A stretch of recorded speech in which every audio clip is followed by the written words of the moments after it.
Quero desejar a todos um feliz, abençoado e gostoso sábado. Amém?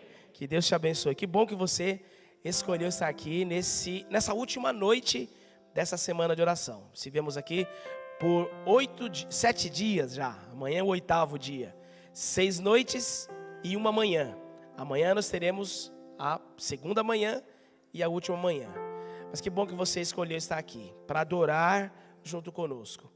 E eu quero te convidar para fechar os seus olhos, porque nós temos pouco tempo para falar muita coisa. E você vai ter que me acompanhar agora na leitura da palavra de Deus e no entendimento. Por isso, vamos orar pedindo que Deus nos ajude. Feche seus olhos. Amado Deus, Senhor maravilhoso, obrigado, porque o Senhor é bom, cheio de amor, é paciente e não nos trata. Definitivamente não nos trata como nós merecemos ser tratados. O Senhor nos trata com carinho, com compaixão, com paciência, com clemência, com misericórdia.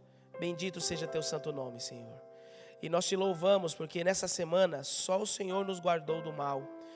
Cuidou da nossa família, cuidou de nós. E nós te agradecemos, ó Deus, por estar aqui, ter estado aqui presencialmente, online também. Mas te agradecemos, ó Deus, por poder viver essa noite sagrada de sábado. Aceita a oferta do nosso coração, da nossa mente, a oferta dos nossos lábios. Aceita, ó Deus, a oferta da nossa vida e faz com ela o que o Senhor bem entender. Cuida de nós em nome de Jesus.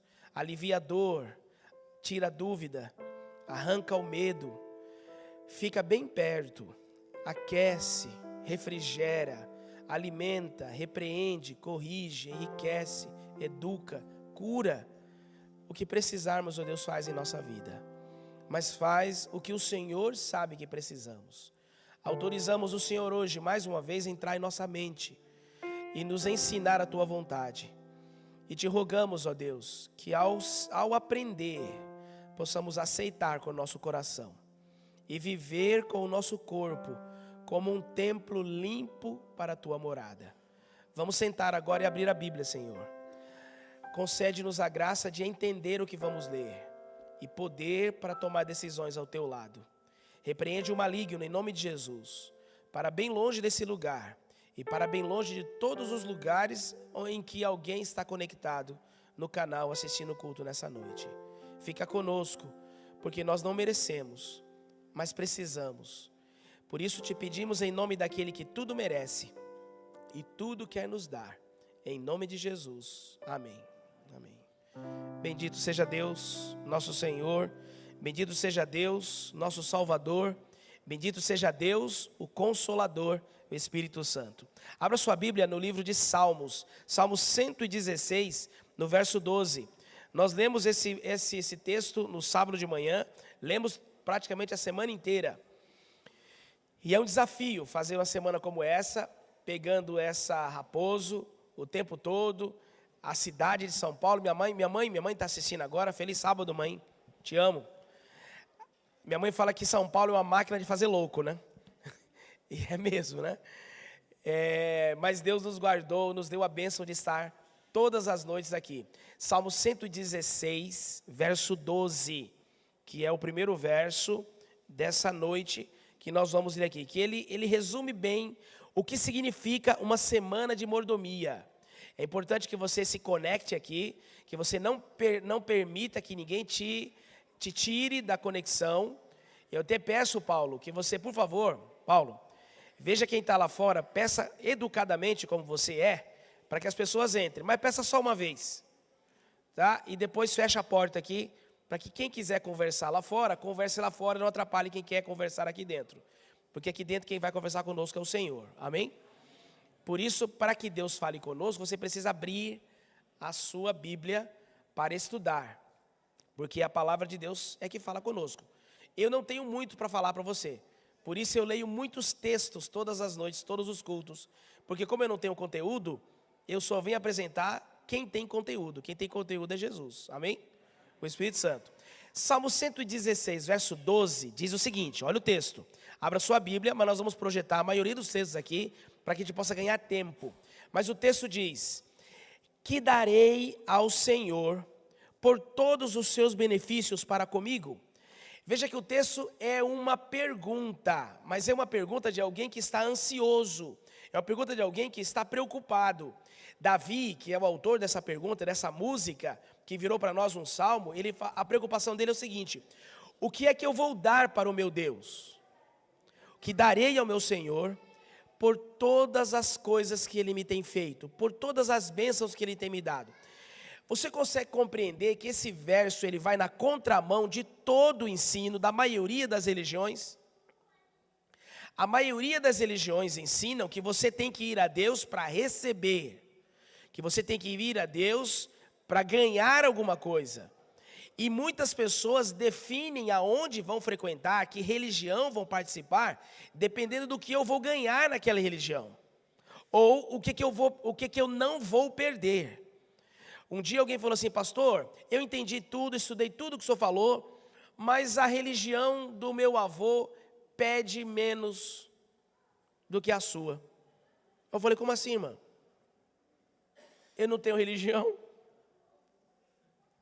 Não, a igreja que o senhor vai. Eu falei assim: mas não é minha. Quem pede é Deus, não sou eu. Mas você quer saber qual é a grande diferença da religião verdadeira para a religião falsa? Quer saber? Você vai entender agora em poucas palavras, porque hoje eu vou falar tudo rápido, porque não dá para falar o que falamos na semana inteira. Você que não esteve aqui na semana, você tem a bênção do canal da igreja, IAS de Granja Viana. Você vai entrar lá e você consegue assistir outra vez todos os estudos, porque cada estudo, cada dia, cada noite, ele puxava um outro. É um fio que vai te levando até o entendimento. Porque, pessoal, eu já falei para vocês uma vez, para você falar uma mentira, basta falar a mentira. Para você rebater a mentira, você às vezes vai ter que falar a vida inteira a verdade. Se eu disser que o José é bandido, o José não pode dizer que não é. Para mim, basta dizer que o José é bandido. O José tem que passar o resto da vida provando que não é. Você entendeu, pessoal?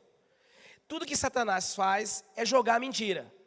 Depois a igreja e os pastores têm que ficar o resto da vida explicando, porque a gente aceita, come, bebe, digere muito mais fácil a mentira do que a verdade. Mas a grande diferença de uma igreja, da religião verdadeira para a religião falsa, sabe qual é? É esse movimento. Olha aqui, ó.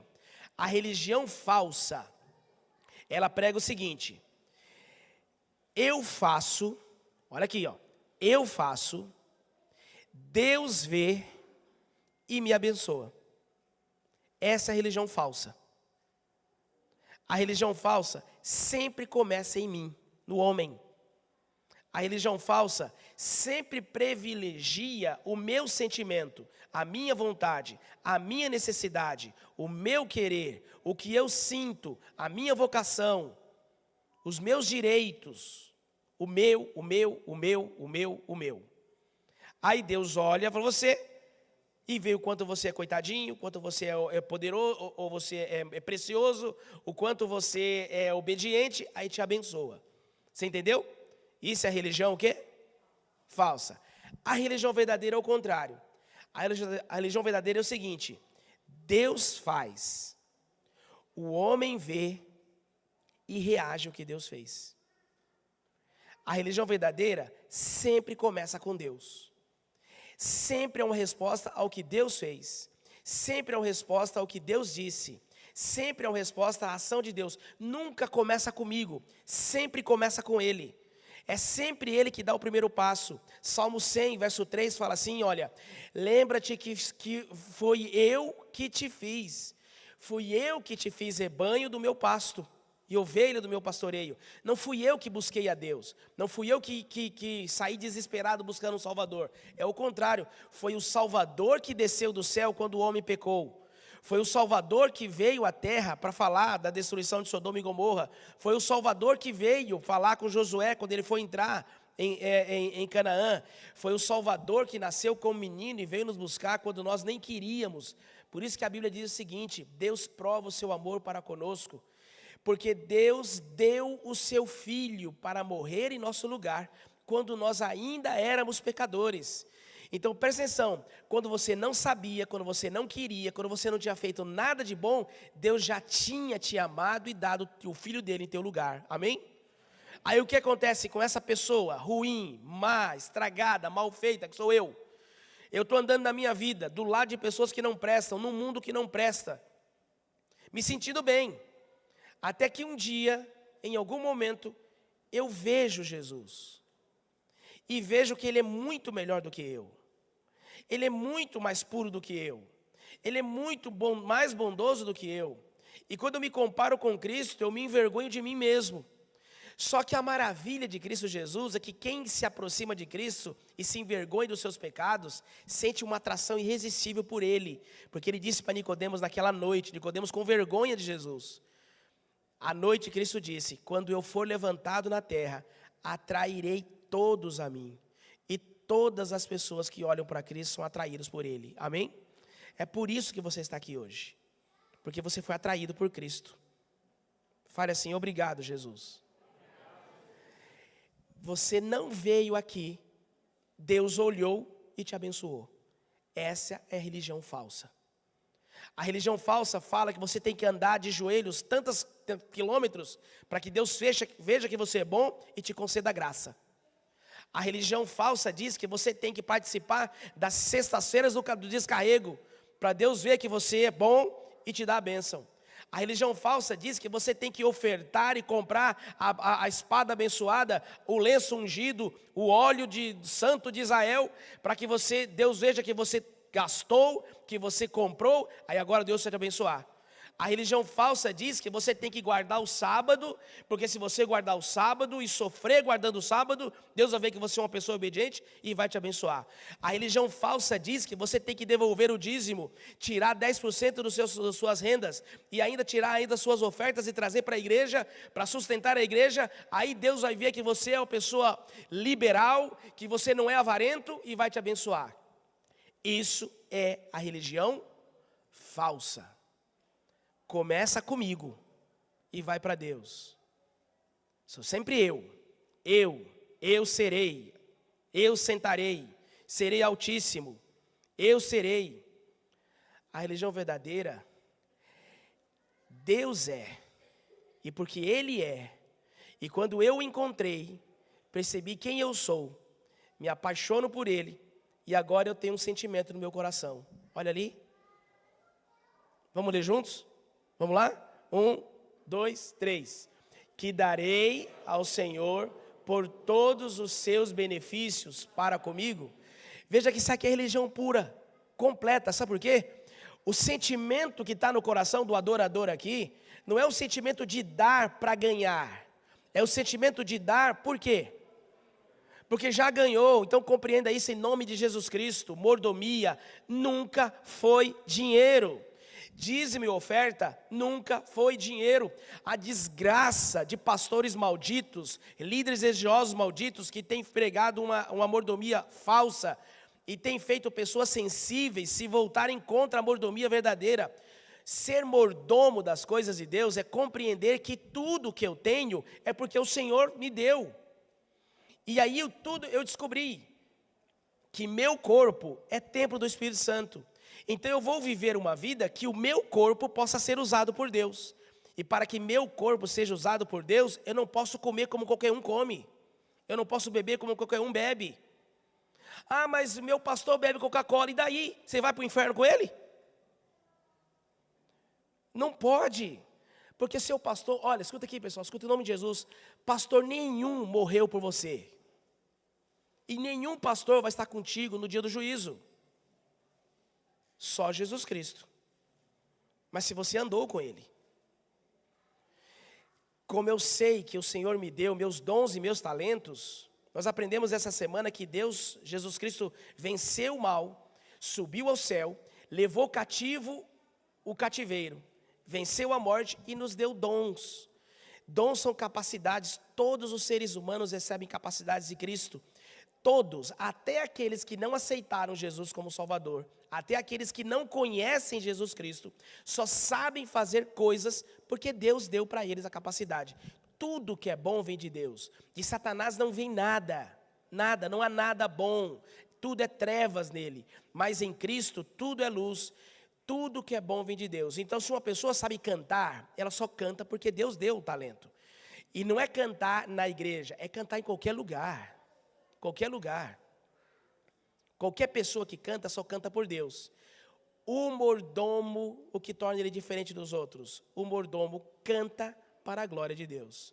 Ele pode cantar e conseguir dinheiro com o dom que Deus deu? Pode ou não pode? Lógico que pode, mas ele canta para a glória de Deus. E aí, foi o que nós aprendemos essa semana. Você não pode saber fazer alguma coisa e aquilo que você sabe fazer não ser dado para Deus.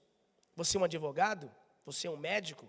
Você é um personal trainer? Você é um frentista? Você é um dentista? O que você é? O que você sabe fazer? Isso que você sabe fazer, você não sabe fazer porque estudou. Você sabe fazer porque Deus te deu o talento. Então entregue isso para Deus. Você aprendeu aqui também que Deus nos dá o tesouro que é o tempo. O tempo é vida e Deus concede bondosamente vida para todos nós. E vida abundante. Nós temos tempo suficiente para fazer o que a gente quiser. Olha o que eu falei. Nós temos tempo suficiente para fazer o que a gente quiser. Porque na verdade a gente só faz o que quer. A gente só faz o que quer. Você não faz o que você não quer. Quer ver mais uma vez eu provar para vocês aqui? Presta atenção nessa situação. Uma pessoa, um cristão, ele é confrontado com alguém que é contrário à Bíblia, contrário a Jesus, e põe uma arma na cabeça de um cristão. E diz assim para ele: nega a tua fé ou você morre. Tem dois. Um deles, quando toca a arma aqui, fala assim: eu nego. E sai. O outro fala: eu não nego. E recebe um tiro na cabeça e morre na hora. Deixa eu fazer uma pergunta para vocês. Qual dos dois não fez o que queria fazer? O primeiro, que não morreu, não é? Por que ele não morreu? Ele não morreu porque ele negou. Mas ele negou porque ele quis, Johan. Porque se ele quisesse ficar firme, ele tinha ficado, não tinha? Por que o outro morreu, pessoal? Porque ele não negou. E ele não negou por quê? Ele não negou porque ele quis. O Johan está entendendo. Você é inteligente, Johan. Mas olha só. Você conseguiu me entender? Conseguiu entender? Aquele que morreu por não negar Jesus, morreu por quê? Por que ele morreu? Porque ele quis permanecer o quê? Fiel. Aquele que não morreu por quê? Porque ele quis negar. Você entendeu? Agora, qual dos dois foi forçado a fazer o que não quis? Nenhum, Johan. Porque se ele quisesse, ele podia ter ficado e morrido. O tempo é seu. E é você que faz. É você que faz. E você deve entregar esse tempo para Deus. E Deus nos deu também os tesouros, que é o dinheiro. E você aprendeu na semana que o dinheiro é o assunto que Deus mais fala na Bíblia. Das parábolas de Jesus é o que ele mais fala. Por quê? Porque o dinheiro é o único inimigo de Deus na terra. Lembra que nós aprendemos isso? Se alguém fosse convidado agora, para sair do culto agora, para encontrar Satanás lá fora, quem iria? Quem iria aqui? Deixa eu ver a mão, quem iria? Ninguém vai? Ninguém vai? Não? Nem o Johan vai também, viu? Não vai não. Ninguém vai. Mas se alguém fosse convidado agora, recebe uma mensagem aqui, ó, apareceu uma mensagem no celular agora. Fulano, vem para cá fora agora, que eu tenho 10 mil para te dar. Já estava lá dizendo. 10 mil em notas de 200. Sabe? Alguém já viu nota de 200 reais aqui?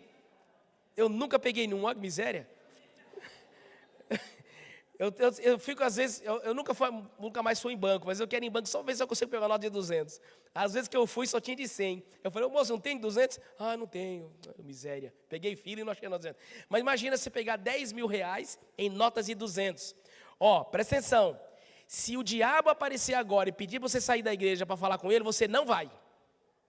Mas se o diabo se disfarçar agora de uma pessoa que você conhece e falar, tenho 10 milhões de pessoas agora, você sai. E perde a mensagem. Por isso que Jesus Cristo diz no livro de Mateus, ninguém pode servir a dois senhores. Ninguém pode servir a quem? A Deus e ao diabo. Amém? Não. Ninguém pode servir a Deus. Jesus nem deu bola para o diabo. Tem um monte de gente dando bola para o diabo. Ai, o diabo é isso aqui. Para de falar do diabo. Tem que falar de quem? É de Deus. Jesus falou assim, eu não quero nem saber do diabo. O meu inimigo é o dinheiro. Por isso que Jesus, se preocupou, na maior parte da metade das suas parábolas, falar sobre dinheiro e riqueza. Por quê? Porque Jesus quer nos livrar do grande inimigo. E nós vimos ontem que uma das formas que Jesus encontrou para nos livrar do nosso inimigo, que é o pior inimigo da nossa vida, é nos ensinando a sermos ofertantes. Oferta não é dinheiro. Oferta é reconhecimento.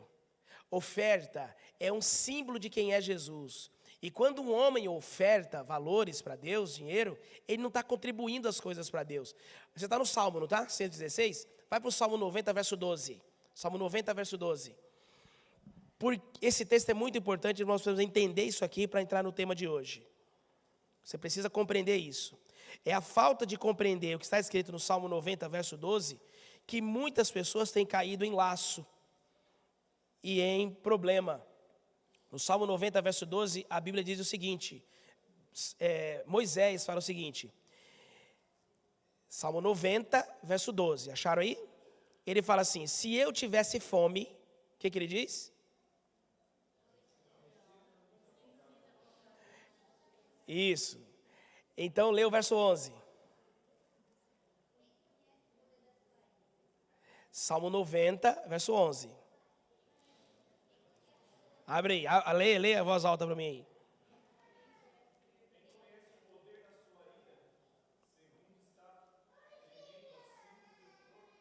Quem está lendo com voz de trovão aí? Quem? Ô, autoridade, continue lendo.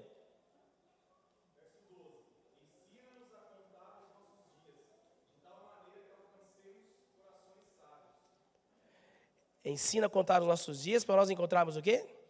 Coração sábio. Sabe por que o texto não está certo? Porque não é o Salmo 90, é o Salmo 50. Mas parabéns para vocês, viu? Porque já falei em outros lugares, a pessoa fica... Eu fico lendo e ninguém fala nada. Lembra que eu falei uma vez para vocês? Quando o pastor estiver lendo uma coisa e estiver errado, o que você faz? Opa, pastor, está errado. Não fale amém só porque o pastor é bonito, entendeu? A beleza do pregador, às vezes, enfeitiça a pessoa fala amém. Agora, lê de novo, voz de trovão. Salmo 50, verso 12. Salmo 50, verso 12. Isso, pode ler.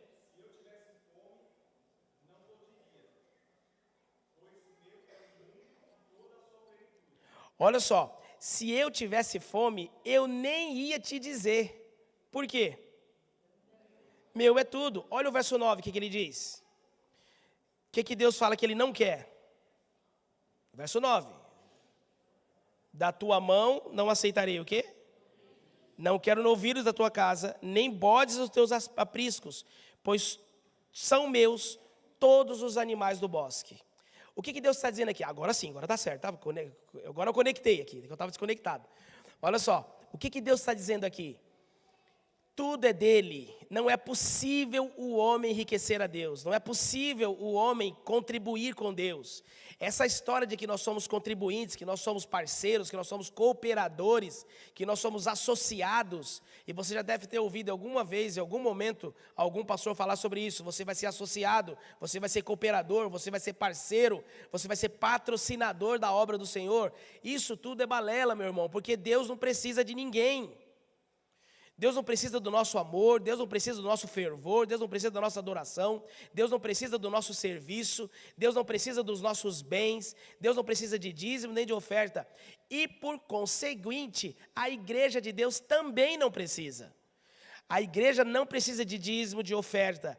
E por não entender isso, é que as pessoas ficam pensando errado sobre dízimo e oferta. E Satanás, além de confundir a cabeça das pessoas, leva as pessoas com ele para o fogo. Você tem que compreender que quando Deus pede dízimos, quando Deus pede oferta, quando Deus pede os seus dons, os seus talentos, quando Deus pede o seu tempo, quando Deus pede o seu corpo, Ele não está pedindo o que Ele não tem. Ele está pedindo o que já é dele. Então não é ele que precisa, porque já é dele. Eu é que preciso desesperadamente parar, deixar de ser avarento, de ser doente, de me entregar para outro. Pensando nisso, o Senhor nos declarou que tudo é dele e nós devemos devolver para ele. Vai lá para o livro de Levítico, no capítulo 27. Deus está aqui formando o seu povo. E na formação do seu povo, capítulo 27, verso 30, na formação do seu povo, Deus vai educando Israel. Então, quando você lê o livro de Gênesis, o livro de Êxodo, Levíticos, Números, Deuteronômio, você está vendo Deus educando um bando de escravos que saiu do Egito. E Deus vem lembrando para eles várias coisas que eles esqueceram nos 480 anos que passaram presos lá no Egito. Ali, sem reis, sem nada. E aí Deus vai ensinando. E uma das coisas que Deus ensinou é isso aqui, ó. Olha o que está escrito aqui, ó. Também todas as dízimas da terra, tanto dos cereais do campo, quanto dos frutos das árvores, são do Senhor. São santas, ou santas são ao Senhor. Esse texto Deus está declarando que os dízimos são santos a Deus. E isso aqui é no livro de Levítico, mas os dízimos não começam aí. Os dízimos são antes de Israel. Quer ver? Você está no livro de Levítico, volta para o livro de Gênesis, capítulo 14, no começo da Bíblia, vai ser projetado aqui. A primeira vez que a palavra dízimo aparece na Bíblia, ela aparece relacionada a Abraão e a Melquisedeque, que era um rei e sacerdote. E olha o que diz, capítulo 14 de Gênesis, verso 18 a 20. Abra sua Bíblia, mas vai ser projetado ali, para que a gente possa ler juntos também. Eu vou ler aqui. Ora, Melquisedeque, rei de Salém, trouxe pão e vinho, pois era sacerdote do Deus Altíssimo. Pão e vinho era uma forma de cerimônia religiosa que fazia ali. Eles, quando faziam o culto a Deus, como hoje nós temos a Santa Ceia. Veja que na Bíblia nada é novo. Algumas pessoas caem na armadilha de achar que o Novo Testamento é novo. O Novo Testamento só é novo porque ele foi escrito depois de Jesus. Mas o Novo Testamento e o Antigo Testamento são uma coisa só. Melquisedeque foi encontrar Abraão depois da guerra que ele teve para libertar o seu sobrinho. Abraão sozinho venceu 5 reis. Na volta, vitorioso desses 5 reis, Abraão veio trazendo a libertação dos seus sobrinhos, a família dele, e todas as pessoas da cidade de Sodoma e Gomorra, que tinham sido levadas em cativeiro também. Quando ele chega, ele se encontra com Melquisedeque. Continua, verso 19. Abençoou a Abraão, Melquisedeque, dizendo: bendito seja Abraão pelo Deus Altíssimo, o Criador dos céus e da terra. E bendito seja o Deus Altíssimo, que entregou os teus inimigos nas tuas mãos. E aí no verso 20 termina dizendo o seguinte: e Abraão deu-lhe o que, pessoal? O dízimo de tudo. Veja, Abraão saiu vitorioso e entregou o dízimo de tudo que ele tinha quando encontrou o pastor, o sacerdote, que é Melquisedeque. Melquisedeque foi ao encontro de Abraão porque ele soube da guerra, que Abraão se envolveu numa guerra por causa do sobrinho dele. E guerra é guerra, perigo. Só que Abraão voltou vitorioso. Melquisedeque, que o conhecia e também era adorador do Deus Altíssimo, foi encontrá-lo. E quando Abraão o encontrou, Abraão devolveu os dízimos, porque dízimo é devolução. Não é patrocínio, não é pagamento, não é dar, dízimo é devolver. As ofertas também, porque tudo pertence a quem? A Deus. Mas vai vendo a história. Abraão entregou o dízimo de tudo que tinha. Quando Deus falou para os judeus, no capítulo 27 de Levítico, todos os frutos das árvores do trabalho são dízimos, são santos ao Senhor, os judeus já sabiam que eram. Por que eles sabiam que eram? Porque antes deles nascerem, Abraão é o pai de todos os judeus, Abraão já tinha devolvido o dízimo para quem? para Melquisedeque, que era sacerdote do Deus Altíssimo. Você percebe que Deus está ensinando aqui? Então, quando Deus fala em Levítico, eles estão só lembrando o que havia sido ensinado. Os dízimos chegaram até nós hoje. Mas eu quero que você me acompanhe em alguns textos da Bíblia, nós entendermos definitivamente como que eram usados os dízimos. Como que eram usados os dízimos? Na época de Abraão, na época de Moisés. Como que eram usados os dízimos? Na época da igreja, Paulo, Pedro, Lucas, João. E como devem ser usados os dízimos hoje. E você vai descobrir uma coisa interessante. Do jeito que era, é e será até a volta de Jesus. Amém? Só que hoje você vai ver na Bíblia o uso. E para a gente continuar no próximo texto, Números capítulo 18, abra sua Bíblia. Nós vamos ler vários textos seguidos do capítulo 18, a partir do verso 20. É preciso que você compreenda uma coisa importante. A diferença entre motivação e uso.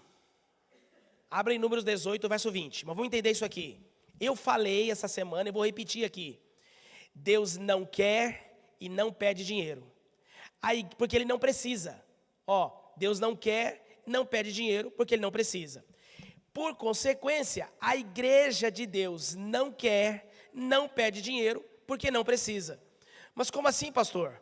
Eu sempre fui ensinado que a igreja precisa de dízimo para manter os pregadores. A igreja precisa de oferta para pagar as contas. A igreja precisa de dízimo para pagar o evangelho, para patrocinar o evangelho. As igrejas se mantêm, se sustentam com o dízimo. Nós sempre aprendemos isso. E isso é verdade. Isso é verdade. Só que isso é o uso da oferta e do dízimo. Não é o motivo para ofertar. Eu não devo ofertar e dizimar para manter o evangelho. Essa é a motivação errada. A motivação correta para que eu possa separar a oferta e o dízimo não é para manter o evangelho, nem para pagar as contas. A motivação correta para fazer isso é porque eu sou adorador. Eu percebi tudo que Deus me deu. Então eu vou para a igreja pensando como Davi, que darei ao meu Senhor por tudo que Ele me tem feito. O que tem ensinado é o seguinte: traga as ofertas, traga os dízimos, que além de você sustentar a igreja, você ainda vai ser abençoado, porque Deus vai ver que você está ofertando e abençoando. Amém? Não fale amém, porque essa é a religião falsa. Lembra a religião falsa? A religião falsa, o que acontece? Eu faço, Deus vê e reage. A religião verdadeira é o seguinte: eu vi o que Deus fez por mim. Deus me deu um corpo, vou devolver para Ele. Deus me deu talentos, vou usar para Ele. Deus me deu tempo, vou dar tempo para Ele. Deus me deu recursos, força e tesouros, vou devolver para Ele. Essa é a religião verdadeira. Números capítulo 18, Deus agora vai explicar para Israel qual é o uso dos dízimos. Vamos ver o uso. Isso aqui não é a razão, é o uso. Capítulo 18, verso 20. Diz assim, olha: disse também o Senhor a Arão: na sua terra herança nenhuma terás, e no meio deles nenhuma porção terás. Eu sou a tua porção e a tua herança entre os filhos de Israel. Eram 12 tribos, mas Deus disse para Josué que quando ele fosse dividir a terra prometida, ele não deveria dividir em 12 pedaços, ele deveria dividir em 11 pedaços. Por quê? Porque Arão, que era da tribo de Levi, não teria pedaço de terra. E naquela época, sem um pedaço de terra, sem uma cidade, uma terra, você não tinha como plantar, nem como criar, nem como se manter. Era assim que eles tinham sustento. Então a tribo de Levi não teria herança, parte na terra. Continua a leitura, verso 21 agora. Eis que aos filhos de Levi tenho dado todos os dízimos em Israel por herança, pelo serviço que prestam, serviço da tenda da revelação. Verso 22. Ora, nunca mais os filhos de Israel se chegarão à tenda da revelação, para que não levem sobre si o pecado e morram. Deus está falando o seguinte: agora a tribo de Levi, ela não receberia terra, mas ela receberia os dízimos das rendas das outras 11 tribos, porque as outras 11 tribos tinham terra. Na terra eles plantavam, na terra eles cultivavam, na terra eles criavam gado e tinham sua renda. 10% dessa renda eles tinham que entregar, devolvendo para Deus. Pergunta, tocante.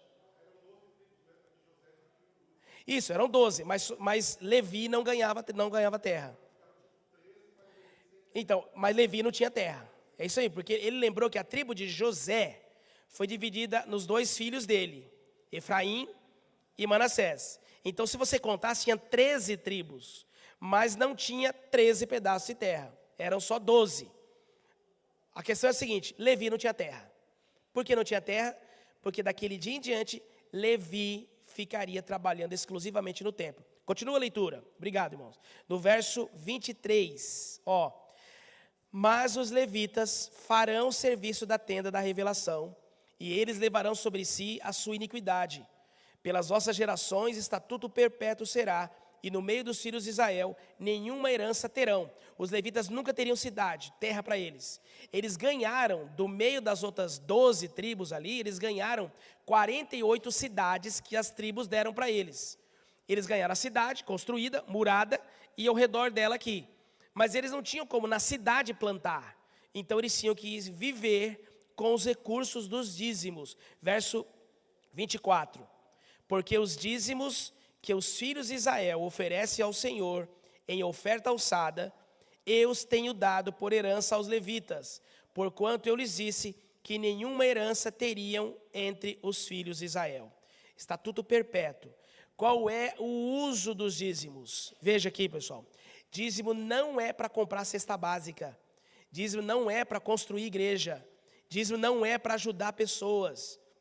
Dízimo é para sustento daqueles que trabalham no templo, no ministério. Se você compreender bem, um efraimita, ele poderia ser pastor de ovelhas e ser efraimita, servo de Deus, amém? Mas um levita não podia ser pastor de ovelhas e trabalhar no templo, porque o levita tinha que trabalhar o tempo todo no templo, como cantor, como porteiro, como zelador, como pintor, cuidando do templo, como sacerdote, como pregador. Você está entendendo o que eu estou falando para você?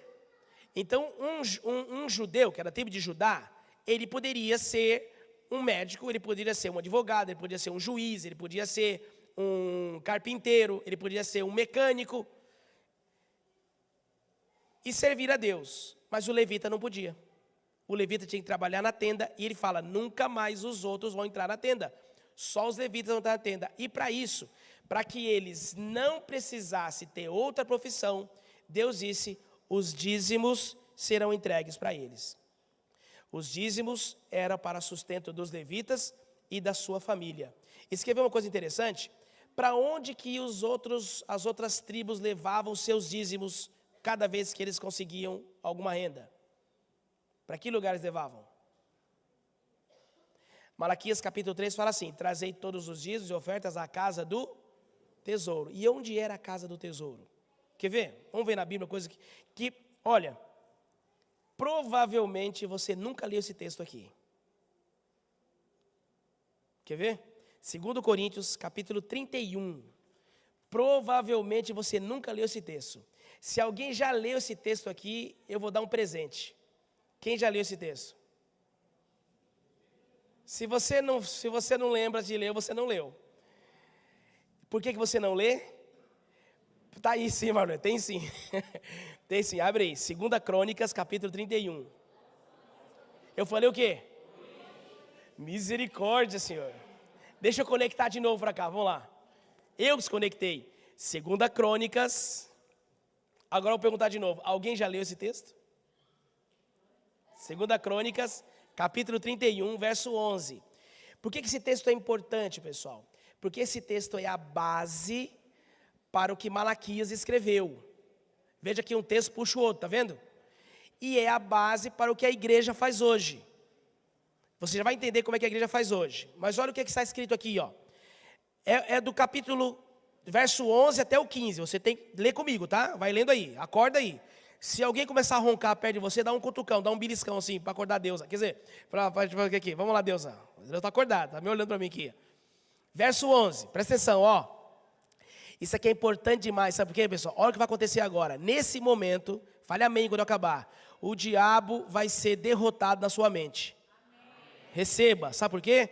Porque muita gente é usada pelo diabo, enganada por Satanás, com as mentiras de que o dízimo pode ser levado para qualquer lugar. Não pode.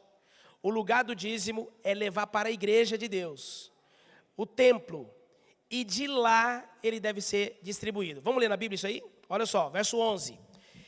Então ordenou Ezequias, o rei, que se preparasse os depósitos na casa do Senhor.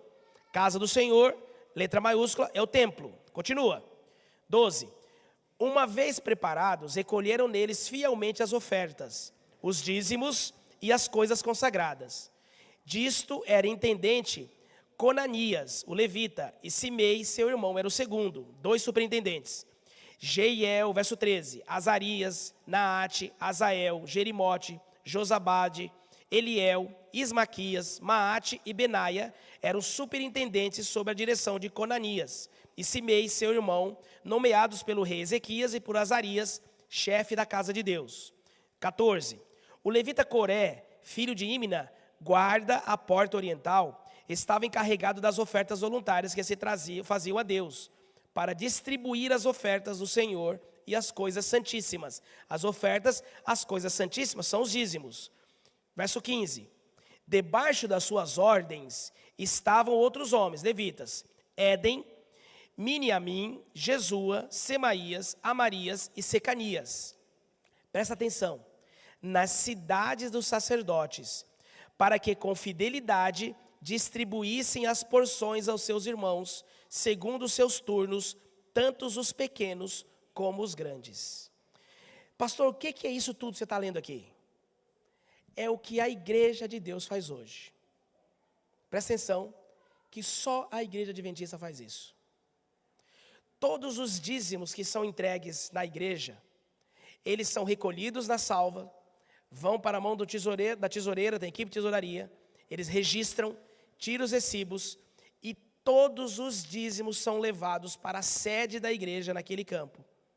Chegando na sede da igreja da associação, os dízimos são separados, uma parte é levada para a sede da união, depois da sede da divisão, e vai para a conferência geral também uma parte dos dízimos. E depois esses dízimos voltam para o pagamento de todos os que trabalham no templo, no Brasil inteiro, no mundo inteiro.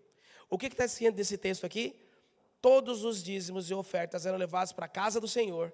Na casa do Senhor eram catalogados. Depois os superintendentes dividiam esses dízimos e ofertas. Os funcionários levavam esses dízimos para as cidades. E em qualquer cidade onde tinha um levita, chegava o salário para sustento dele. Sabe o que acontecia? Um levita que morava no sul, em Jerusalém, em Belém, no fértil, onde tinha água, ele era muito fácil ser levita ali. Tinha água, tinha tudo, tinha comida, tinha cidades ricas. Mas lá para o norte, em Lodebar, por exemplo, lugar seco, árido, que não tinha planta, não tinha nada, o levita também tinha que estar lá, porque o levita era o responsável pelo culto daquele povo. Então, se tinha um levita no sul, rico, tinha que ter levita no norte, pobre. Mas um levita no sul, onde era rico, recebia um salário, que era tirado da onde? De onde? Dos dízimos. E o levita do norte? Recebia um salário, que era tirado da onde? Dos mesmos dízimos. Diz a Bíblia aqui, ó, tanto os pequenos como os, sabe o que é isso? Tanto os levitas de cidades importantes, quanto os levitas de cidades menos importantes. Não havia falta para os levitas. Tanto que um dos pecados que Israel cometeu para a destruição, Jeremias fala, é porque eles estavam escravizando seus irmãos e não estavam sustentando os levitas com os dízimos. Estavam desviando os dízimos. Já naquela época, já tinha gente desviando o dízimo do seu propósito, que era sustentar. Veja bem, irmãos, as outras tribos trabalhavam, receberam sua herança, eram abençoados por Deus, cultivavam, plantavam, negociavam, criavam seus animais, cuidavam do seu sustento, e com o seu dízimo que devolvia ao Senhor, sustentava os levitas. Amém? Amém não. É para você acordar. Amém não. Por que não?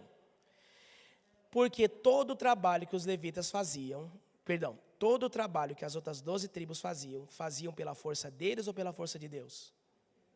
De quem, pessoal? De Deus. E quando eles devolviam o dízimo, eles estavam ajudando a Deus? Contribuindo com Deus? Fortalecendo a Deus? O que eles estavam fazendo quando eles devolviam o dízimo deles? Eles estavam apenas o quê? Adorando e reconhecendo que tudo era de Deus. Quando os levitas recebiam os dízimos, é certo dizer que os levitas eram sustentados pelas outras tribos? Sim ou não? Não, porque os dízimos que eles devolviam eram de quem? Era de Deus. Amém? Você entendeu isso aqui? Então é certo dizer que a igreja sustenta o pastor? Sim ou não? Não, porque você não tem nada para dar. Se você não tem nada para dar, o que Deus quer de você? Deus quer a única coisa que você pode dar: a sua adoração. Amém? Como que era na época de Jesus? Só uma coisa, está em Números ainda, né? Não está não, saímos em Números, né? Volta para Números 18. Sabe por quê? Uma coisa importante aqui, que eu falei para vocês ontem por alto, falei que ia repetir hoje. Números 18, verso 26. Olha aqui. Números 18, verso 26. O sacerdote, o levita, o cantor do templo, o zelador do templo, aquele que trabalhava no templo, ele era sustentado pelos dízimos do Senhor. Como as outras 12 tribos eram sustentadas pelo Senhor, que dava força para eles trabalharem. Os levitas eram sustentados pelos dízimos do Senhor. E todo Israel era sustentado por quem?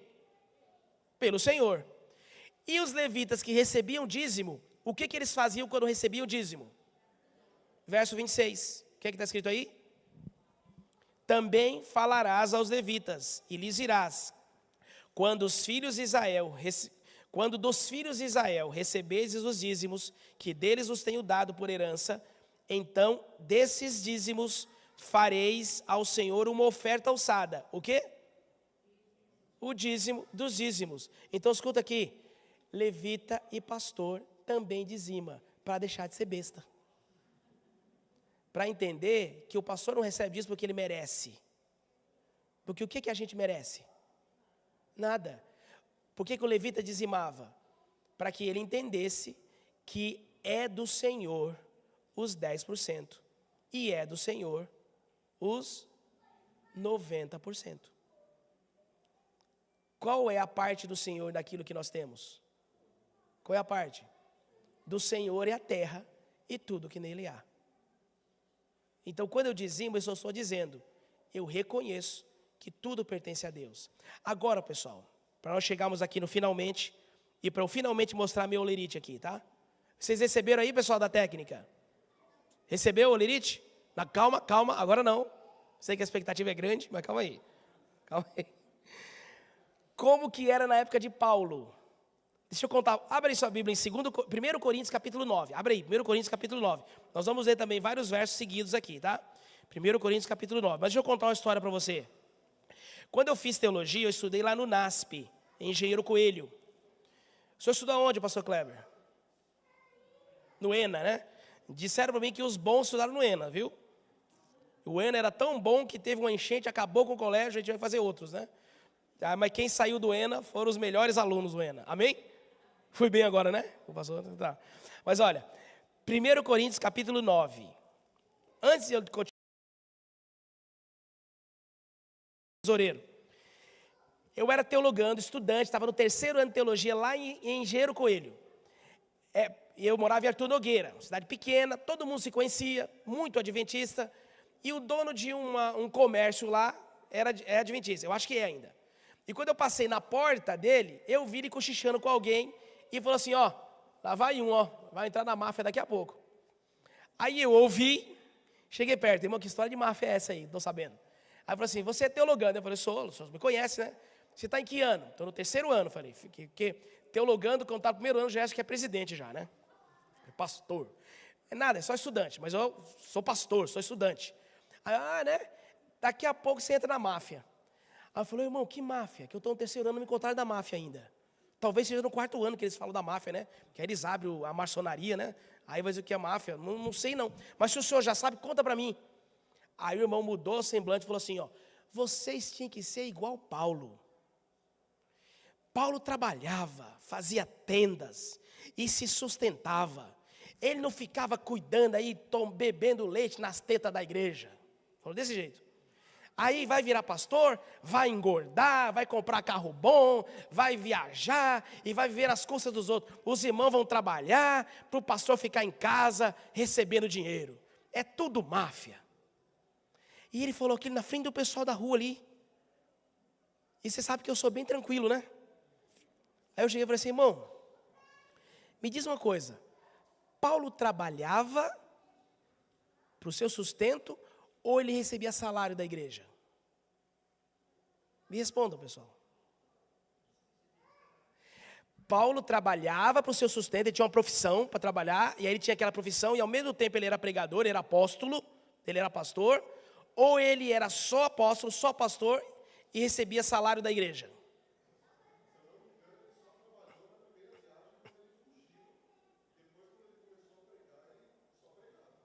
Mas ele trabalhou com o quê? É isso mesmo, pessoal? Vocês concordam com esse rapaz aí? Trabalhou ou não trabalhou? Olha para mim aqui, ó. O pastor na igreja adventista não tem outro trabalho. E o pastor, ele assina todos os anos um termo chamado conflito de interesses. O que é isso? Eu assino uma declaração de que eu renuncio o meu direito como ser humano de ter um outro emprego, de ter uma renda, de ter um negócio, de ter um CNPJ, de ter o que eu quero fazer. Se eu quiser fazer alguma coisa, eu tenho que renunciar ao ministério. E aí vou ser feliz fazendo o que eu quiser com a bênção de Deus. Amém? Mas se eu quiser ser um pastor na igreja adventista, eu devo ser igual aos levitas eram no passado. Eu não tenho terra, não tenho herança, não posso criar gado, vender carro, nem plantar milho. Se eu quiser ter o sustento e continuar sendo pastor adventista, eu devo receber do dízimo que é levado para a casa do tesouro, e depois os superintendentes, como nós vimos em 1ª Crônica e 2ª Crônicas, espalham para todos os lugares do mundo. Por isso que um pastor de São Paulo, da Granja Viana, recebe o mesmo salário do pastor lá do Acre, em Cruzeiro do Sul. Ou Portal do Amazonas, Boca do Acre. O nome é Boca do Acre, conhece, né, pastor? O nome é Boca do Acre, mas fica na Amazônia.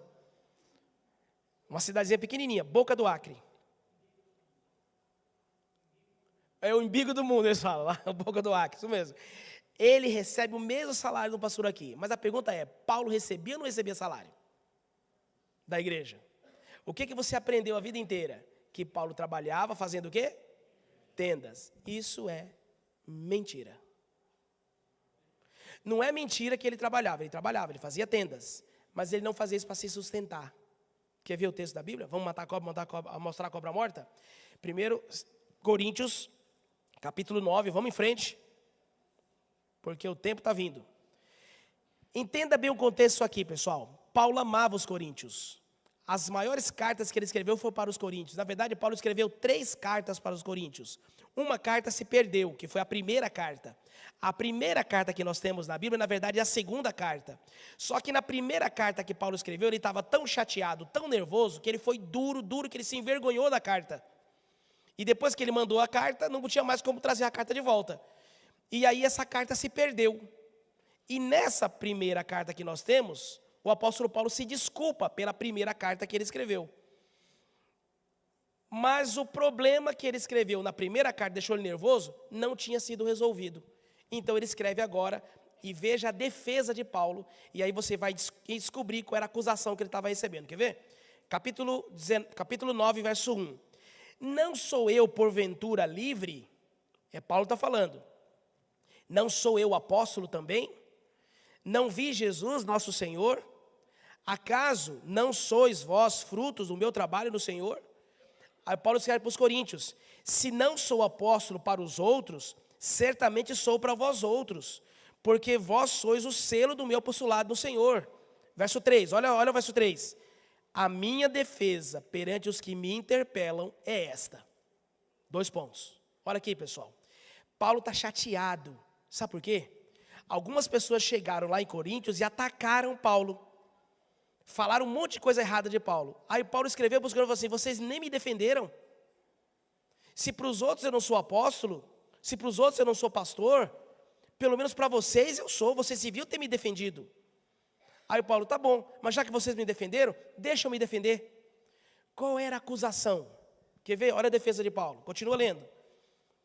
Não temos nós o direito de comer e beber? Olha o verso 5. E também o de fazer-nos acompanhar de uma mulher irmã. Mulher irmã aqui é uma maneira de falar esposa. Paulo fala assim, olha, nós não temos o direito de comer e beber, nós não temos o direito de andar com a nossa esposa, como fazem os demais apóstolos, os irmãos do Senhor, e Cefas é Pedro. Agora presta atenção, irmãos, que agora o Espírito Santo vai lavar sua mente da nhaca de Satanás. Olha o verso 6. Ou somente eu e Barnabé não temos o direito de deixar o quê, pessoal? Qual era a acusação que estava fazendo para eles? Pedro, Tiago, João, Bartolomeu, Filipe, esses são apóstolos. Eles podem viver, pregar o evangelho, exclusivamente o evangelho, e serem sustentados pelos dízimos da igreja. Mas você não, Paulo, você não pode. E você, Barnabé, que anda sempre ligado com Paulo, também não pode, porque você veio depois. Aí Paulo fala assim, olha, vocês deviam ter me defendido. Porque se para os outros eu não sou nada, para vocês, fui eu que levei vocês para Jesus. Porque eles podem deixar de trabalhar, por que eu não posso também? Eu também não tenho que comer? Eu também não tenho que beber? Eu não posso ter dinheiro suficiente para sustentar minha família? Como Pedro faz? E você sabe que Pedro tinha esposa e vivia com a sogra ainda, né? Homem abençoado. Porque quem vive com a sogra é um homem abençoado. Já morei com a minha sogra e com a sogra da minha esposa, na mesma casa. Eu vivia... Não, a minha sogra é a mãe dela e a sogra dela é minha mãe. Então, eu já morei com a minha sogra e com a sogra da minha esposa na mesma casa.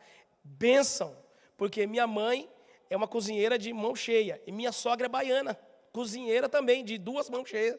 Então, imagina quanto que eu engordei naquela época. Mas olha só, volta aqui, volta para Paulo. Pessoal, você está conseguindo compreender aqui?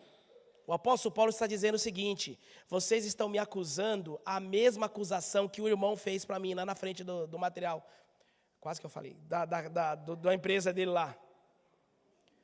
Qual foi a acusação? Vocês, pastores da igreja adventista, deviam estar trabalhando como Paulo, mas Paulo nunca trabalhou para se sustentar. Ele era sustentado pelas ofertas e pelos dízimos que os irmãos entregavam. Continua, olha o que diz aqui, no verso 14, 13 e 14, olha só.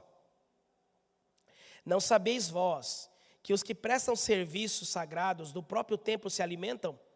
E quem serve ao altar, do altar tira o seu sustento? Assim ordenou também o Senhor aos que pregam o evangelho, o que, pessoal? Que vivam do evangelho. Aí no verso 15 ele fala, eu porém não me tenho servido de nenhuma dessas coisas, e não escrevo isso para que assim se faça comigo, porque melhor me fora morrer antes de que alguém me anule essa glória. Porque se prego o evangelho, não tenho do que me gloriar, pois sobre mim pesa essa obrigação, porque ai de mim se não pregar o evangelho. O que o apóstolo Paulo está dizendo aqui? Eu nunca cobrei de vocês nada. Nunca fui pesado para vocês. Mas eu tenho o mesmo direito que os outros têm. Aí você pensa, os coríntios entenderam. Amém? Não entenderam. Paulo teve que escrever a 3ª carta, que é a nossa 2ª carta. E aí, lá em 2 Coríntios, capítulo 11, abre lá, no verso 8, o apóstolo Paulo é claro, como diz a pessoa, ips litre. O que ele diz? Capítulo 11, verso 8. Vamos ler a partir do verso 7, tá? Para ficar claro. Veja que Paulo aqui na segunda carta, ele está continuando o assunto, porque parece que os coríntios não tinham entendido. Capítulo 11, verso 7. 2 Coríntios 11, 7. Não é 1 Coríntios, é 2, tá? 2 Coríntios 11, 7. Paulo fala assim, olha, cometi eu, porventura, algum pecado, pelo fato de viver humildemente, para que fosseis vós exaltados? Visto que gratuitamente vos anunciei o evangelho de Deus? Irmão, olha o que está escrito aqui, olha. Volta para o 7. Paulo fala o seguinte, gratuitamente vos ensinei o evangelho de Deus. Quando você viu um pastor adventista cobrando para fazer uma semana de oração? Quando você viu um pastor adventista cobrando para fazer um casamento? Quando você viu um pastor adventista cobrando para fazer um batizado, para fazer uma pregação, para fazer uma consagração? Quando que se cobra? O pastor cobra isso? Ou um funeral, cobrar para o funeral? Não cobra. É gratuitamente para você. Por que para você? Olha o verso 8. Despojei outras igrejas, recebendo delas o quê? Para quê? Para vos servir. Gente, conecta comigo aqui. Como é que era no Antigo Testamento? O levita não tinha terra, porque não podia ter outra profissão. O trabalho dele era servir no templo. E servindo no templo e dedicado ao templo, ele recebia das ofertas e dos dízimos que se traziam para o Senhor. Enquanto Efraim, Naftali, Aser, Zebulon receberam terras e herança, os levitas receberam Deus de herança. Louvado seja o nome de Deus. Por isso que eu falo que a melhor profissão do mundo é ser pastor. Porque eu não recebo dinheiro. Eu recebo Deus. Todo mês, Deus se dá para mim. E eu me dou para vocês. Por isso que eu visito até tarde da noite.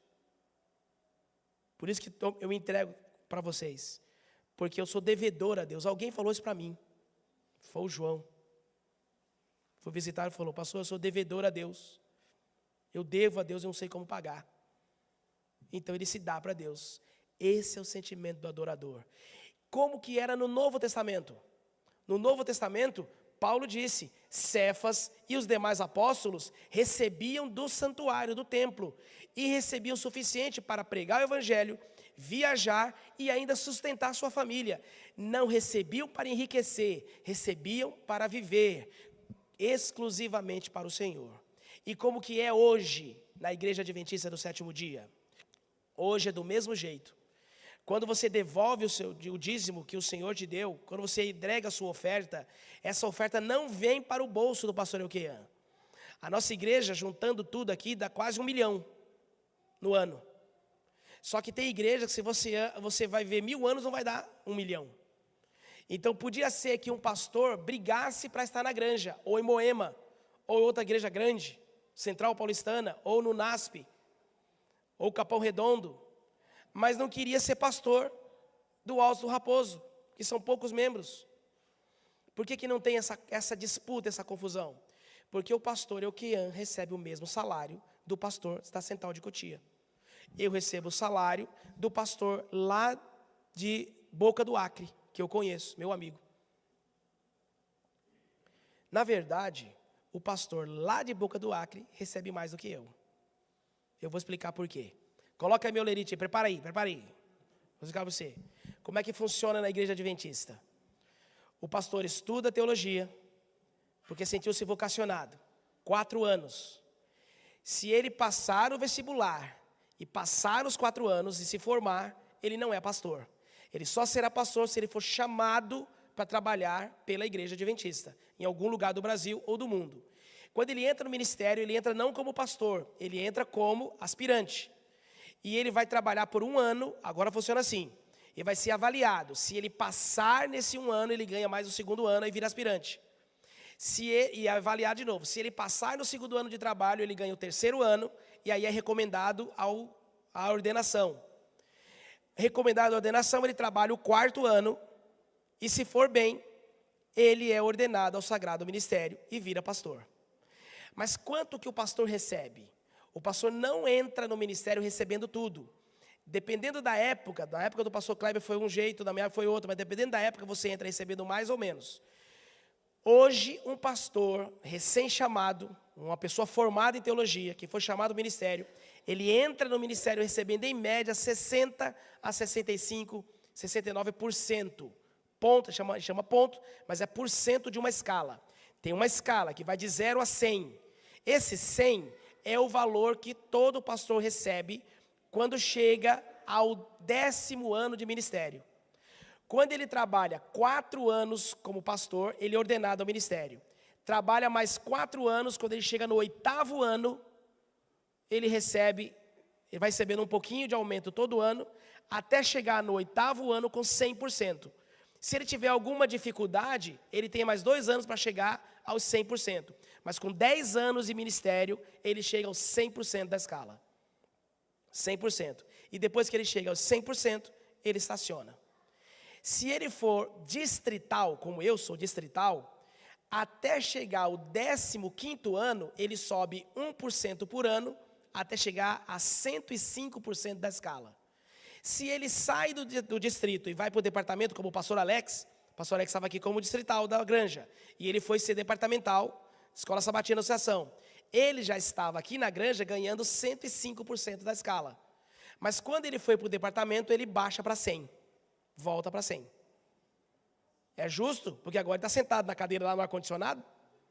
E eu tenho que ir aguentando vocês. Quer dizer, eu tenho que receber a bênção de vocês. Então o departamental, o que a gente pensa? O departamental é só pessoa inteligente, é só os mais bonitos, são só os que ganham mais. Não, o departamental tem muito trabalho. Porque na igreja adventista, se o pastor quiser trabalhar, ele tem muito trabalho para fazer. Amém? Mas se ele não quiser trabalhar e enrolar também, um dia ele vai se ver como dono da obra. Ore pelo seu pastor, viu? Ore pelo seu pastor. Entendeu? Quando o pastor chega administrador, quais são os administradores? Tesoureiro, secretário e presidente. É o trio de administração. Na igreja sempre em trio. Nunca tem uma pessoa que manda. Os administradores, esses 3, eles não são departamentais, eles são administradores. Os administradores podem chegar, dependendo do nível da união, da divisão, até 115. Me ajuda aí, pastor. O senhor falou uma coisa errada. O pastor Kleber foi pastor, foi presidente por muitos anos. Enquanto eu tenho sob minha responsabilidade 600 membros e 3 igrejas, e isso já é pesado, agora imagina você ser presidente de um estado inteiro, 2 estados, centenas e centenas de igrejas, milhares de pessoas. Não tem vida. Gente, eu fui departamental em Rondônia, e eu cheguei alguns anos lá, dos 52 sábados do ano, ficar 51 sábados fora. Porque eu tinha que visitar igrejas a 1000 quilômetros da minha casa. E Deus me deu aquelas vezes para eu visitar, eu tinha que visitar. Então, olha só, mas isso tudo a gente faz porque serve ao Senhor. Amém? Agora, quanto que ganha um pastor adventista hoje? Outubro de 2023. Chuta aí. Uma vez eu falei isso, a irmã falou R$500. Aí eu falei, ô irmã, por favor, né, irmã? Você acha que R$500 eu estava gordo desse jeito? Tem jeito, né? Aí eu, não, 25 mil, não sei o quê, tudo lá. Gente, é muito mais que isso. É muito mais que isso. A Bíblia diz em Números 18, que a minha herança é o Senhor. Amém? O meu salário não é dinheiro, meu salário é Deus. Por isso que pastor não tem salário, pastor tem uma ajuda de custo. É uma ajuda, não é salário, eu não recebo salário. Por isso que é complicado o pastor quando vai abrir conta, fazer financiamento e não tem salário. Não tem salário, tem uma ajuda de custo. Mas vamos ver quanto que é o salário do pastor? Coloca aí, por favor. O meu olerite, tá? E eu vou explicar para vocês aqui algumas coisas que vai aparecer nele aqui, porque o diabo tem usado de mentira para dizer que o pastor ganha um monte de coisa que não ganha. Ele vai aparecer aqui. Tá pronto aí, pessoal? Vai sair. Mas você talvez não veja, mas vou explicar para vocês aqui. Como eu sou pastor distrital, eu voltei para o distrito, eu voltei a receber 100%, 105%, porque eu tenho 20 anos de ministério. Como eu tenho 20 anos de ministério, eu já estou a 105%. Mas quando eu estava lá em Rondônia, e lá no Acre, no Amazonas, como lá é campo missionário, existe um adicional missionário lá. Um adicional que recebe, que dá mais ou menos entre 13 e 20, lá estava perto dos 20%. Então, um pastor que sai de São Paulo e vai para esse campo missionário, ele recebe um adicional no salário. Então, eu recebia mais lá do que eu recebo aqui.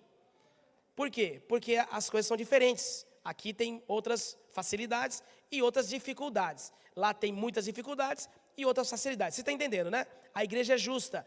Lembra que nós lemos lá em 2 Crônicas que os levitas levavam os dízimos para todas as cidades, para que os levitas não passassem fome, não tivessem dificuldades e continuassem se preocupando só com o evangelho. Veja só, pessoal, meu salário aqui, nesse mês de setembro, que é o lerite de setembro que eu recebi em outubro, o próximo lerite eu vou receber só em em novembro, aí vai ser o lerite de outubro. Meu salário aqui, ó, subsistência religioso, R$ 6.405 é o que eu recebo hoje. R$ 6.405 é o meu bruto.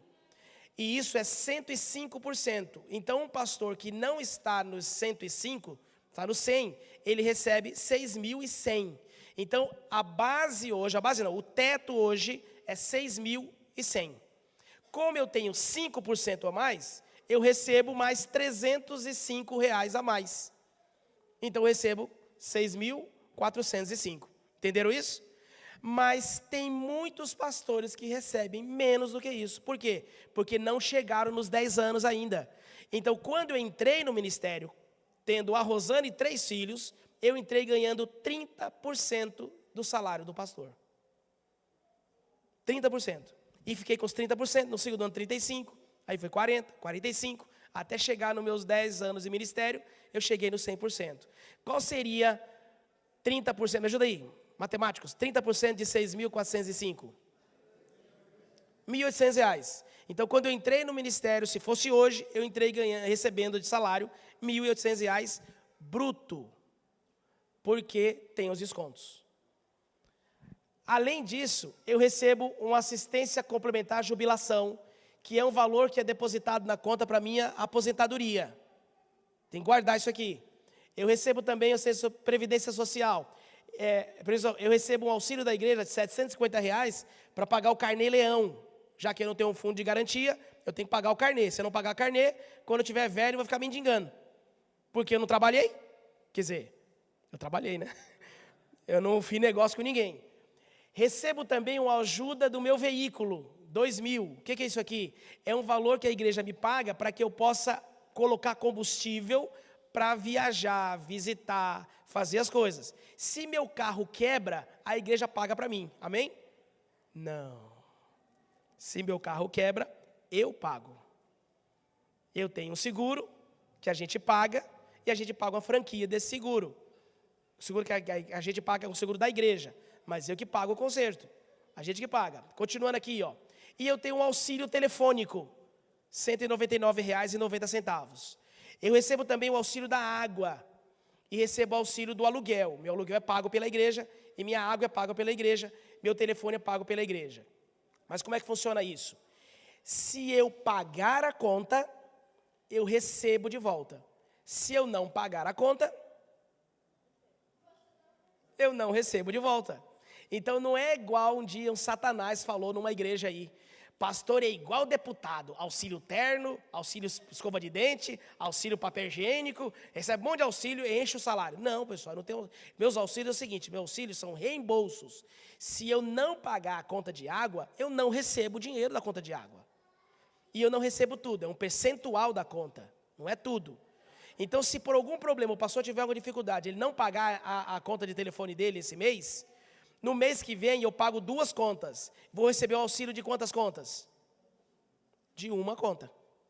Se eu atrasei 3 contas e paguei as 3 depois lá no mês, consegui pagar, relato as 3 contas. Vou receber quantas contas?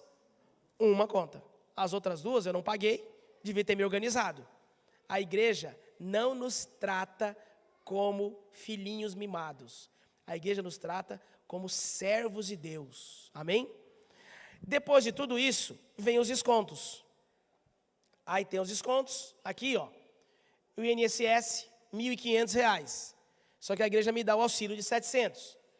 Imposto de renda, eu pago R$ 1.430 de imposto de renda. Sabe por quê? Para o governo eu sou rico. Porque quando junta tudo que eu recebo, dá R$ 10.359,32. Só que vai descontar tudo aquilo ali, desconta o plano de aposentadoria, desconta plano de saúde meu e da esposa, desconta mais um monte de coisa aqui, é descontado o meu dízimo, o dízimo sai automaticamente. Quando termina tudo, total de proventos, 10.359. Total de recebimento aqui embaixo, você não consegue enxergar, mas eu vou ler para você. R$ 5.082,18 foi o meu salário esse mês de outubro. Ouviu um amém? Ô pessoal, por favor, fala amém. Amém, porque eu podia estar desempregado. 20 anos. Você imagina uma pessoa ter 2 faculdades, eu tenho 2 faculdades, dedicação exclusiva, 20 anos de trabalho na mesma empresa, receber 5 mil por mês? Não, mas fale amém, porque olha a minha cara de raquítico. Vocês conseguem perceber em mim algum sinal de tristeza? De arrependimento? Não, sabe por quê? Minha herança é o Senhor. E sabe o que mais? Deixa eu contar aqui, ó. Família Petrucci. Eu era bandido. Fui fazer teologia e eu era ladrão. Sabe por quê? Já fazia um tempo que eu era obreiro bíblico, recebi meu salário da igreja como obreiro bíblico do Lausanne Paulista e nunca devolvia o dízimo. Nem ofertava. Quando eu fui fazer teologia, fui colportar, e colportei aqui na Granja. Fiquei ali na igreja de telha ali, dormi no CT, colportei nessas ruas aqui, colportei, consegui dinheiro para pagar a faculdade, mas não devolvi o dízimo. Estudei os 4 anos do curso de teologia e não devolvi o dízimo. Sabe quem Deus diz que é aquele que não devolve o dízimo? O que ele diz que é? Uma pessoa falou assim para mim, pastor, a igreja fica massacrando as pessoas, chamando de ladrão que não devolve o dízimo. Eu falei, não, meu irmão, a igreja nunca fez isso. Que direito a igreja tem na sua vida? Que direito a igreja adventista tem na sua vida? Nenhum. Agora eu pergunto, que direito tem o Senhor na sua vida? Que direito tem o Senhor na sua vida? Pois o Senhor diz, quando você não devolve meus dízimos, você é ladrão. Eu era ladrão. E tinha uma quadrilha, Rosana, Igor, Vitor e Camila. Eles não assumem o pecado, ainda não se arrependeram do pecado. Mas irmãos, quando eu estava começando o meu ministério, eu entendi que meu Senhor tinha me dado minha salvação, minha vida, uma esposa linda, que é 51% da minha força, 3 filhos maravilhosos.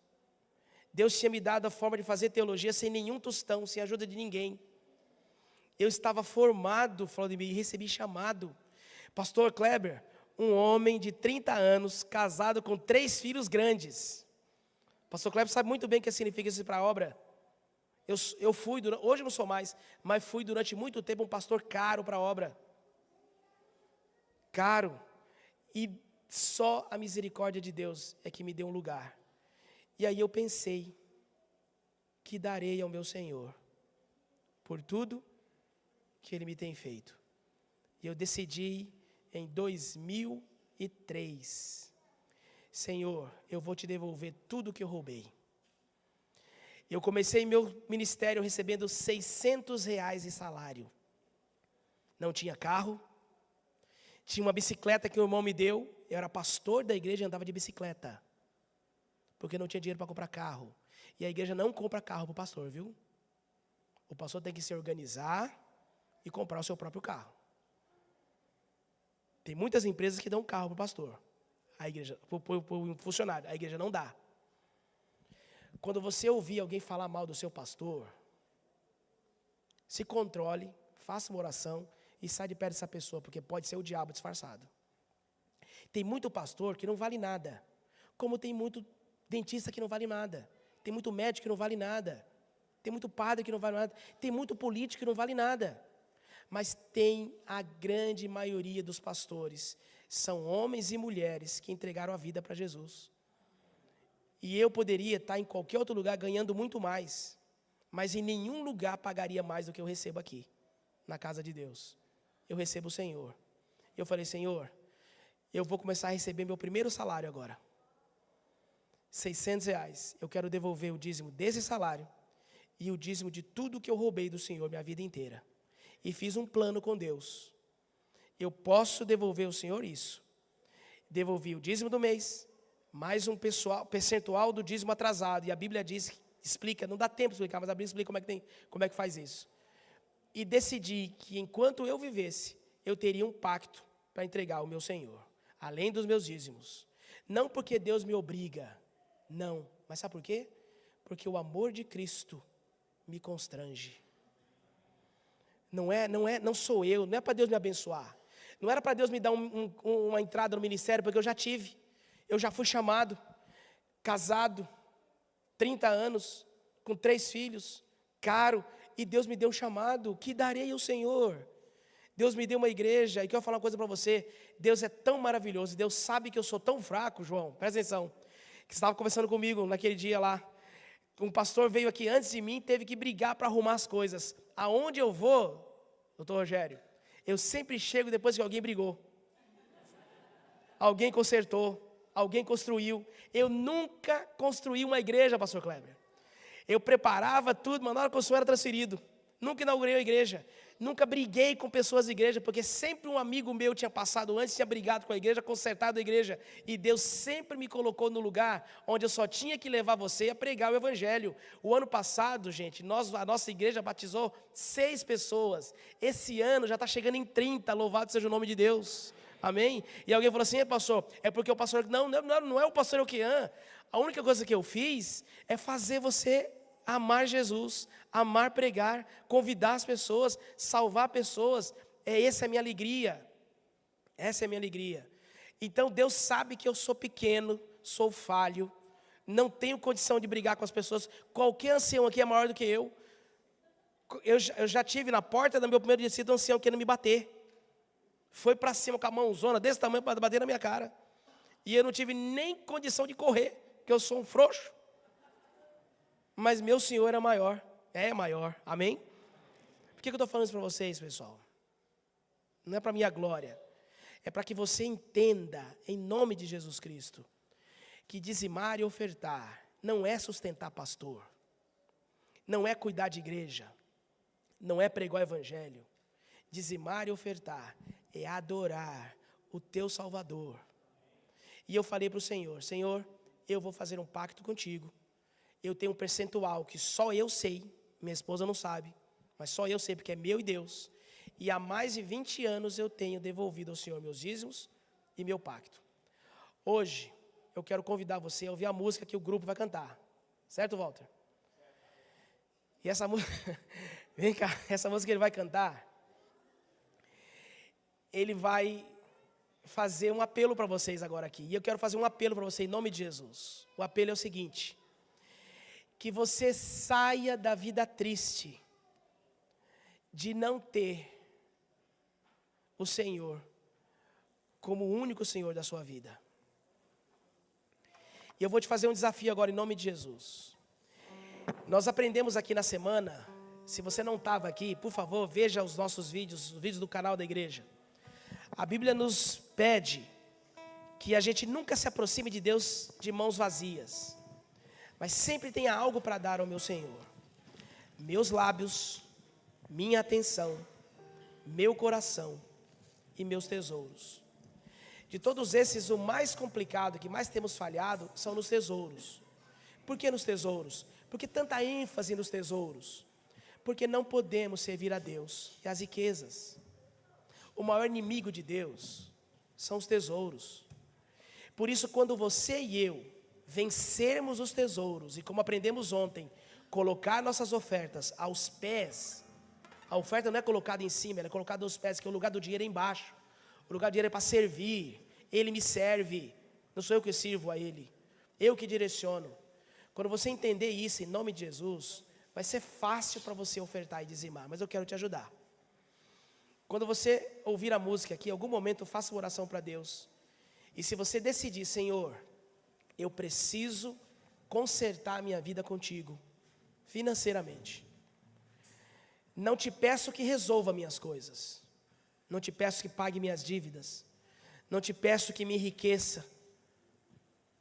Eu só te peço que me ensine a te adorar com tudo que eu tenho, com tudo que eu sou.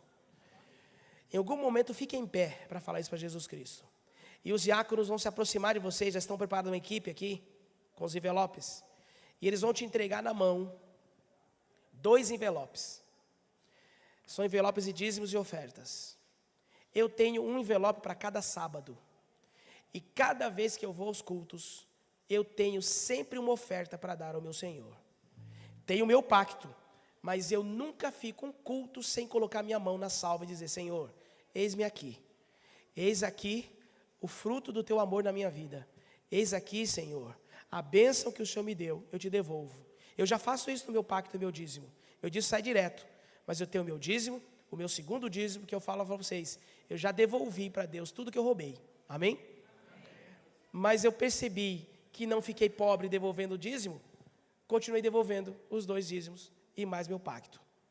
Você pode fazer como eu? Pode. Você deve fazer como eu? Não. Porque cada um pode propor no seu coração. Amém?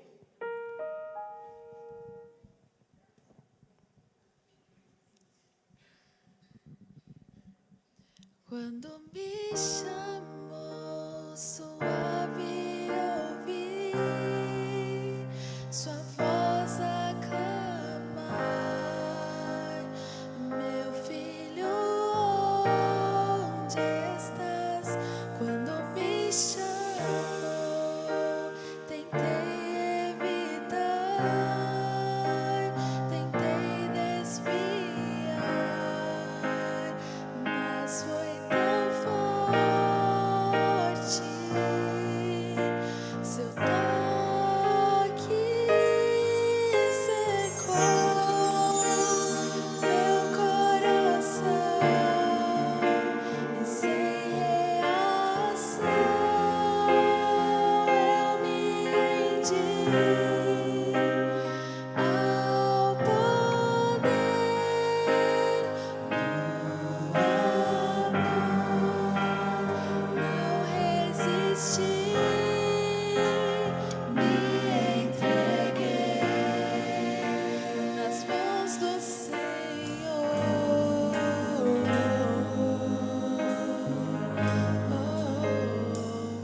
Quando me chamou, fingi não ouvir, com medo fugi,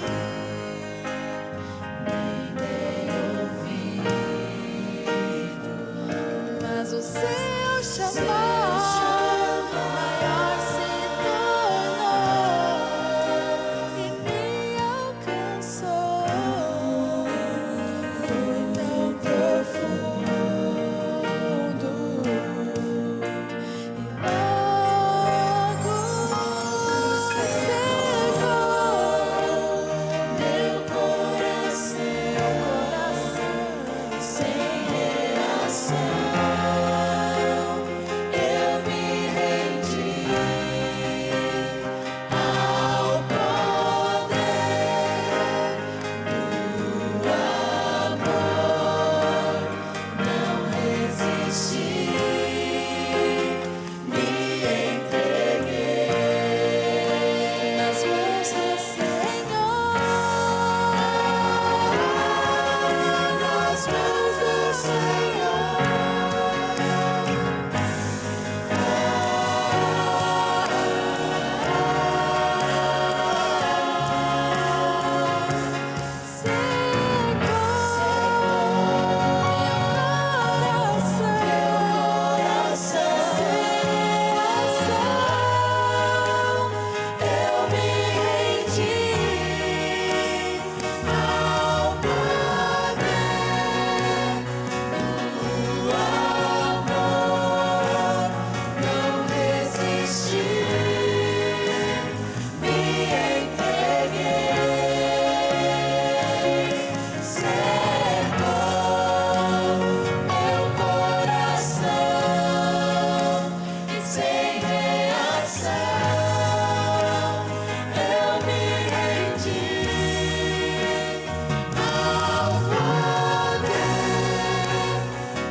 Nas mãos do Senhor.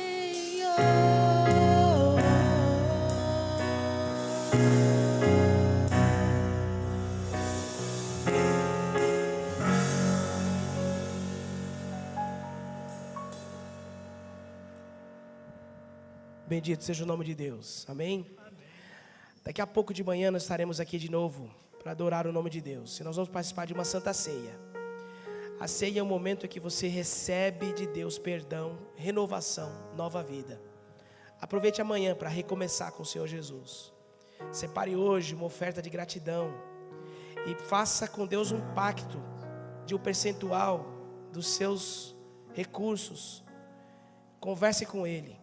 Você não consegue imaginar o quanto o Senhor está desejoso de te ouvir hoje. Faça um pacto com Ele. Feche seus olhos, vamos orar. Ó Deus querido, obrigado porque o Senhor nos deu a Tua misericórdia nessa semana e o entendimento da Tua vontade. Ajuda-nos agora, ó Deus, a reafirmar, a reforçar esse entendimento, estudando a Tua palavra. E nos ajuda, Deus, pelo poder do Espírito Santo em nossa vida, viver o que aprendemos. Tem misericórdia de nós, ó Deus. Tira o medo de ser fiel. Tira o medo, ó Deus, de fazer a Tua vontade. E nos faz ver claramente, ó Deus, que o risco é não ser obediente. Muda nosso coração, Senhor. E nos ajude, motivados pelo Teu amor, entregar a Ti tudo que temos e que somos, por todas as coisas que o Senhor nos tem feito. Nessa noite eu te agradeço por Tua presença aqui e pela presença de todos os Seus filhos aqui e em casa. Te agradeço, ó Deus, pelo Hugo, a Maria e o Theo, que vieram de longe para estar aqui. Que a Tua mão os acompanhe, que o Senhor possa abençoá-los também. Abençoe também o filho da Midian, meu Deus. Ela pediu oração, que o Senhor possa cuidar desse filho e dar para ele, ó Deus, a vida, a restauração. E louvo o Teu nome, porque bondosamente o Senhor nos atendeu e trouxe a Mara de volta para nós. Obrigado, Deus, por vê-la aqui, por poder abraçá-la. Que ela logo possa abraçar o Senhor Jesus, porque logo Jesus vai voltar. E nós, filhos dele, amantes do Senhor, obedientes aos seus mandamentos, vamos encontrar o Senhor Jesus, para viver no novo céu e na nova terra, porque tudo que somos é Teu. E tudo devolvemos ao Senhor, em nome de Jesus. Amém. Que Deus te abençoe, te faça feliz, te guarde, te dê o sábado mais maravilhoso de 2023. Amém? Vá com Jesus Cristo e eu vou estar à porta para te cumprimentar. Deus te abençoe.